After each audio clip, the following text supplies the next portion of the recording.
Hello everyone, welcome back to another episode of r/PettyRevenge. In today's episode, don't want to wait your turn? Now you wait 10 minutes. I'll have what she's having. My coworker's revenge on me. Before we get started, make sure to subscribe so you will never miss a video. So let's get started. Don't want to wait your turn? Now you wait 10 minutes. This happened to me last night. I got in my car to pick up my girlfriend and my tire pressure light came on. I have a 12V air compressor in my back seat, but it's loud and fills sort of slowly, so I opted to drive to the local Wawa. For those who don't have Wawa, it's like if 7-Eleven got sober and went to college. Wawa's air pumps are free to use, which usually means there are at least a few cars lined up. But when I pulled in, there was only one other car. Score. I pulled behind the guy filling his tires, and an older gentleman in a BMW pulled in behind me. After about 3 minutes, a woman in a brand new Lexus pulls up directly next to me and puts her window down. I only have to fill one tire. Do you mind if I go in front of you? She asked. I said, actually I do, we've been waiting here for a little bit, sorry. She muttered something while rolling her window up, and I put up mine. About a minute later, the guy at the pump was done. He backs up, and before I can even put my car in gear, Lexus woman pulls her car in front of mine diagonally, blocking me from pulling into the spot, and then pulls straight in after first guy has moved. She climbs out of her car and gives me the most infuriating little wave. At this point, my anger gives way to a ninja-like calm, and I know exactly what must be done. I pull my car forward and stop 6 inches from her rear bumper. The air pump is in the corner of the lot, so Lexus woman has a curb in front of her, a curb to her right, where the pump is, an open spot to her left, and now my dirty-ass car right behind her brand new one. She is busy filling her tire and doesn't notice that I've pulled right up to her car. I step out of my car, grab my air compressor from the back seat and start setting it up to fill my tire. Mr. BMW, who has remained completely still and silent, sees what I'm doing and asks if I can fill his tires too. I say of course and motion for him to park in the empty spot to Lexus lady's left. As soon as he pulls in, she notices what's happening and starts yelling. I flip on my air compressor and begin filling my tire, her cries drowned out by the sound of 250 psi of justice. She comes and stands in front of me, face beat red and little flecks of spittle popping out from between her cigarette teeth as she calls me all sorts of names. I calmly say, ma'am, I only have one tire to fill. You don't mind, do you? Mr. BMW is absolutely loving this, and as I finish my tire and move to fill, she starts up again. You piece of shit, etc.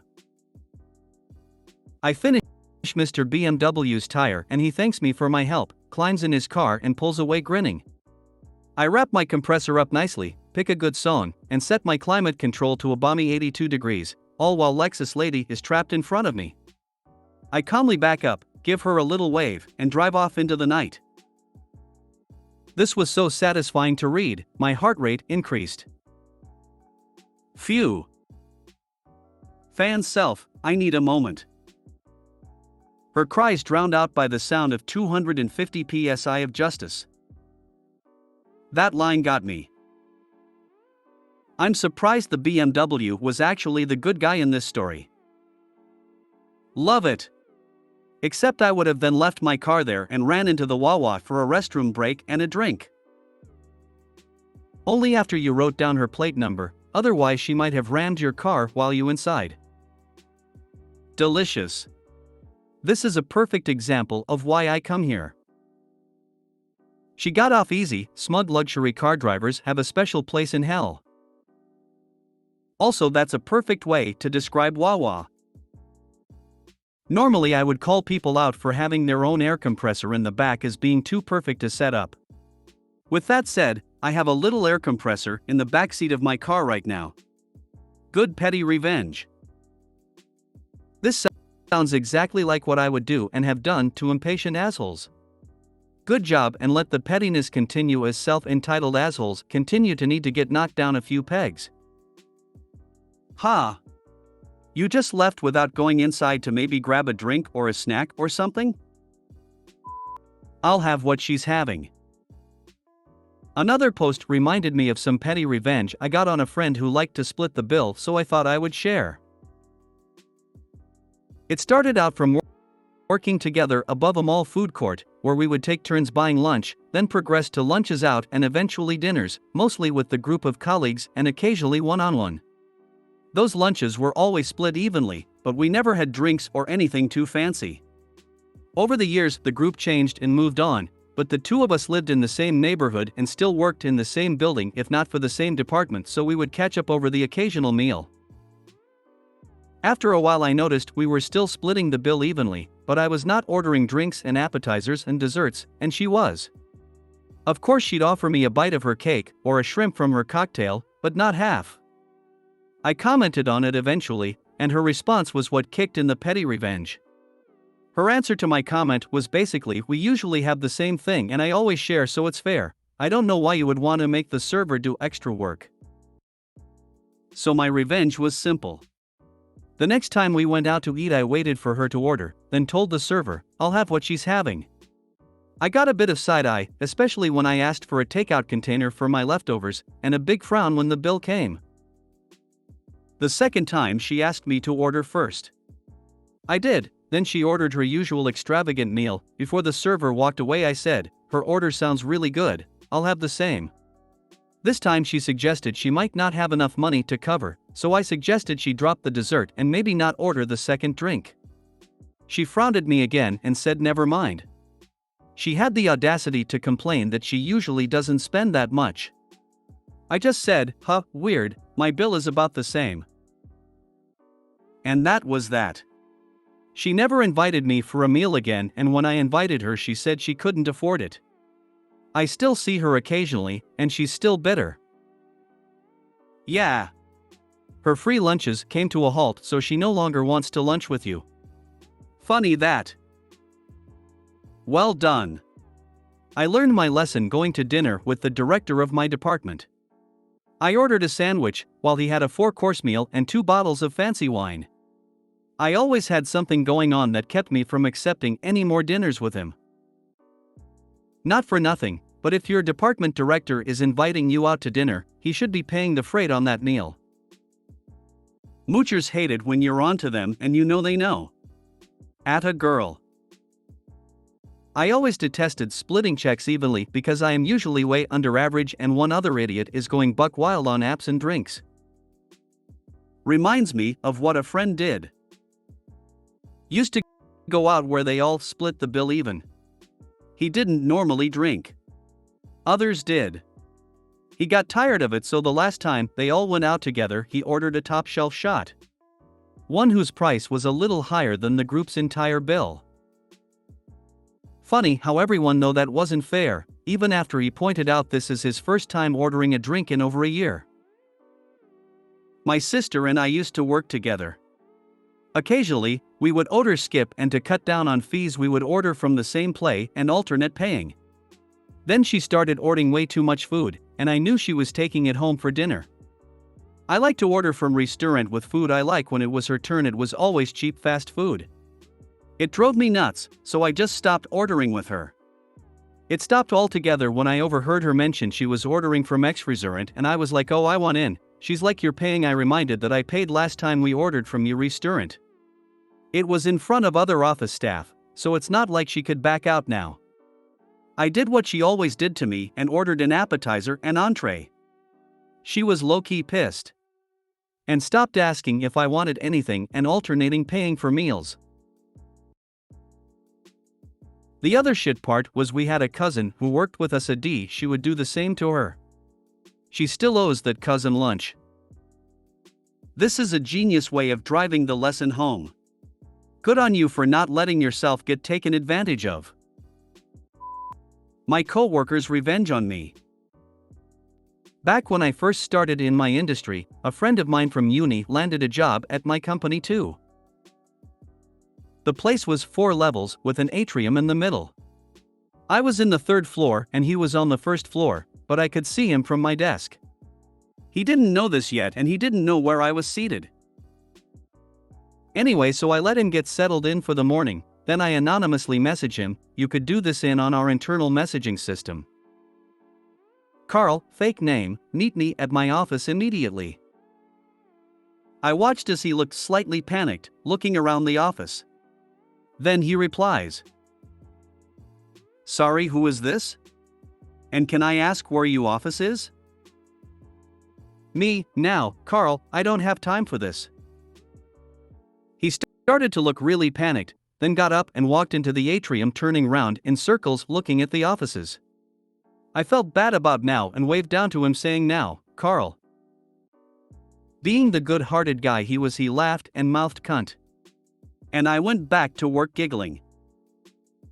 A few days later, I started hearing a very occasional and very high-pitched like beep in the office I shared with two others. It was very subtle. Almost out of our hearing spectrum, to the point where you weren't sure if you were hearing it. But once I did accept I really was hearing it, it became more and more noticeable with each beep. And more irritating. The timing was unpredictable, think 10 minutes between beeps, 30 minutes between, 2 minutes, 1 hour, etc., so I let it go for quite a while before I started to accept I might be going mad and asked the others if they heard it. They both looked almost relieved and said they had, and it was driving them mad too. So we started looking around the office, pulling shelves apart, emptying drawers, pulling pictures down. I even sat outside the office for a few hours to make sure it wasn't coming from outside. It wasn't. We also timed the beeps all day to see if we could find a pattern. No pattern, it seemed completely random. The following day we got serious and started pulling apart our PCs one at a time. We were all looking a bit wild-eyed by this point. Eventually, as I'm sure you've guessed, Carl arrived at the office laughing at us sitting on the floor with our PCs in pieces and told us he'd taped the small evil noise device under a shelf. He said he would have left it longer, but our boss thought it had gone on long enough. Touché, Carl. The deputy head of our department could see my desk from his desk. It took 2 minutes to walk there from his office. I was head of a section which reported to his assistant who reported to him. I was having problems with my deputy, and had been griping about how when I was out of office she refused to answer my phone. He got to hear of this, and decided to test her one day. So he rang my phone, but his hand sat down on his desk and walked around the corridors to our open plan office. "Why aren't you answering the phone?" he asked her. "I was at court prosecuting some non-payers." She walked slowly across to my desk. "No hurry. There's no one there," she said. "I know," he replied. "Because she claimed that you refused to answer her phone, I walked here to see if she was correct." He then pointed to his office where you could see the phone placed in the window with the handset off. Steve was a fantastic boss, 6 feet 6 inches in his 40s, but had a severe limp and walked with a cane due to a stroke. Him making the effort to walk from his office to mine, despite his difficulty walking, was the sort of boss he was. Let's say that when I resigned, she did not get promoted. And she hated my replacement so much that 3 months later she resigned herself to start a family. If she had just got pregnant and stuck it out for the first 6 months, she would have got 9 months fully paid maternity leave with a further 6 months unpaid. Shame. I used to work at a nightclub and the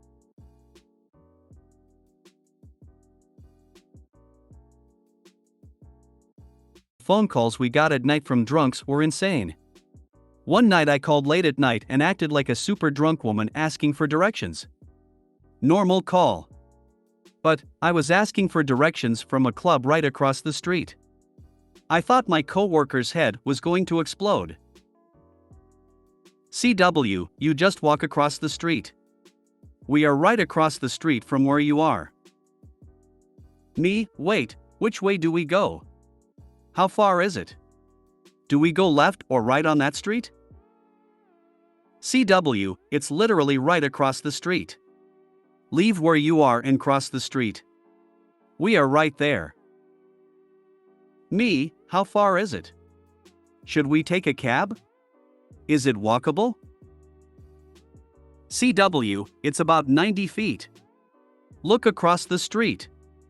We are right there.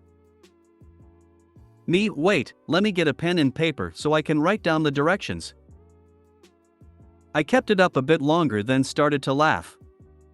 It took her a while to find the humor in it. The fact that the boss knew and let it happen. Annoyatrons. 2 jobs ago, I bought 4 during my last week and hid them all in the server room. Apparently, it took over 6 months for him to find them all. If you made it to the end of the video, thanks for watching. Don't forget to like, subscribe and share, and we will see you in the next video.